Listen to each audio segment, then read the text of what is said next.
അതെ, നിങ്ങൾക്ക് ഈ ലോണൊക്കെ എടുക്കുമ്പോ ഒരു കാൽക്കുലേഷൻ വേണം നിങ്ങൾക്ക്. എന്റെ പരിപാടി എന്താ അറിയോ? ഞാൻ ഡെയിലി 1500 റുപ്യക്ക് പണം തട്ടാ കിടന്നുറങ്ങുള്ളൂ ഞാൻ. അതിൽ 500 റുപ്യ എന്റെ ഭക്ഷണത്തിന്, എന്റെ ഡ്രസ്സ് കാര്യങ്ങൾക്ക് വേണ്ടിയിട്ടാണ്. അത് ഞാൻ ഡെയിലി നീക്കി വെക്കും. 15,000 റുപ്യാണ് മാസം ഞാൻ നീക്കി വെക്കണത് എന്റെ ഭക്ഷണത്തിനും ഡ്രസ്സിനും വേണ്ടിയിട്ട്. അത് കഴിഞ്ഞിട്ടുണ്ടെങ്കിൽ ഒരു 1000 റുപ്യ ഉണ്ടല്ലോ, 100 റുപ്യ ടിവിക്ക്, 100 റുപ്യ എന്റെ വണ്ടിക്ക്, 100 റുപ്യ ഫ്രിഡ്ജിന്, അങ്ങനെ എല്ലാ 100 റുപ്യയും ഞാൻ ഓരോരോ സാധനങ്ങൾ മേടിക്കുകയാണ്. ലാവിഷായിട്ടുള്ള ജീവിതം. കുമാരന്റെ വാടക വീട്ടിലല്ലേ താമസിക്കണേ? അതിനെന്താണ്? അതിപ്പോ എന്താ കുഴപ്പം? കുഴപ്പം നമുക്ക് സന്തോഷമായിട്ട് ജീവിച്ചാ പോരെ.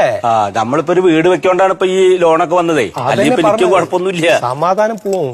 അപ്പോ കുമാരന്റെ വാടക വീട്ടിലാണെങ്കിലും ഇപ്പൊ നിങ്ങൾ ഈ വീട് മരിച്ചു കഴിഞ്ഞാൽ ആർക്കാ കൊടുക്കുക? എന്റെ മോൾക്ക് കിട്ടും. കഴിഞ്ഞില്ലേ?